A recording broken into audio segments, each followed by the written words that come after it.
আসসালামু আলাইকুম সুপ্রিয় দর্শকবৃন্দ, কেমন আছেন সবাই? আশা করি আল্লাহর রহমতে সবাই ভালো আছেন। আজকের ভিডিওটি আসলে আপনাদের জন্য খুবই গুরুত্বপূর্ণ, কারণ অনেক ভাই আমাদের কাছে প্রশ্ন করছেন, ভাই 1 তারিখ থেকে নাকি মেডিকেল স্টার্ট হয়ে যাচ্ছে, এজেন্সি বলছে মেডিকেল শুরু, এটা কি সত্যি নাকি ফেক নিউজ? তো আজকের এই ভিডিওতে আমরা একদম ক্লিয়ারভাবে জানিয়ে দেব এই খবরটা আসলেই সুখবর কিনা, নাকি এটা গুজব বা ফেক নিউজ, এবং মালয়েশিয়ার কলিং ভিসা আসলে কবে খুলতে পারে। ভিডিওটি একদম শেষ পর্যন্ত দেখবেন, কারণ মাঝখানে অনেক গুরুত্বপূর্ণ তথ্য আছে। আর যারা নতুন দর্শক তারা অবশ্যই চ্যানেলটি সাবস্ক্রাইব করে রাখবেন। আমরা নিয়মিত মালয়েশিয়া সংক্রান্ত অথেন্টিক আপডেট আপনাদের দেওয়ার চেষ্টা করি। পিন পয়েন্ট: 1 তারিখ থেকে মেডিকেল শুরু, সত্য না গুজব? দেখুন, আমরা সবসময় চেষ্টা করি ভেরিফাই করা নিউজ আপনাদের সামনে তুলে ধরতে।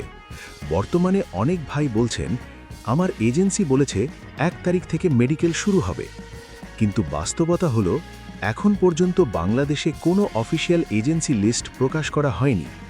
মালয়েশিয়া থেকে ফাইনাল লিস্ট না আসা পর্যন্ত মেডিকেল শুরু হওয়ার কোনো সুযোগ নেই।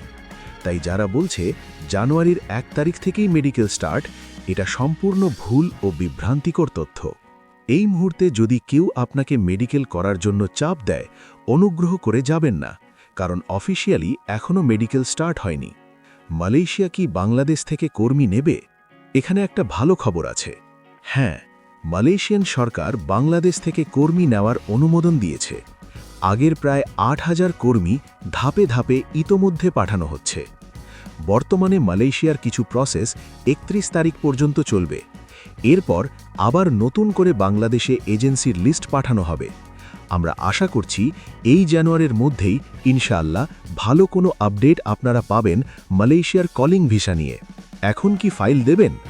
অনেকেই প্রশ্ন করছেন, ভাই এখন ফাইল দেব নাকি অপেক্ষা করব? দেখুন, ফাইল দেওয়া বা না দেওয়া এটা পুরোপুরি নির্ভর করে আপনার এজেন্সির উপর। হ্যাঁ, যেসব এজেন্সি আগেও মালয়েশিয়ায় লোক পাঠিয়েছে, যাদের সাথে আপনার পরিচয় বা বিশ্বাসযোগ্য সম্পর্ক আছে, তাদের মাধ্যমেই ফাইল দেওয়া ভালো। কিন্তু সাবধান, যেসব এজেন্সি বা দালাল আগে থেকেই 1 লাখ টাকা বা বড় অঙ্কের টাকা চাইছে, কোনো লিখিত চুক্তি নেই, তাদের কাছে কখনোই টাকা দেবেন না। সব কিছু ভালোভাবে যাচাই বাছাই করে, বিবেক বুদ্ধি ব্যবহার করে তারপর সিদ্ধান্ত নেবেন।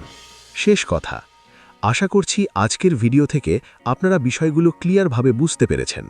আর যদি আপনাদের মনে কোনো প্রশ্ন থাকে, কমেন্টে অবশ্যই জানাবেন। আমরা চেষ্টা করব পরের ভিডিওতে সেই বিষয়গুলো নিয়ে বিস্তারিত কথা বলার। সবাই ভালো থাকবেন, সুস্থ থাকবেন। আল্লাহ হাফেজ।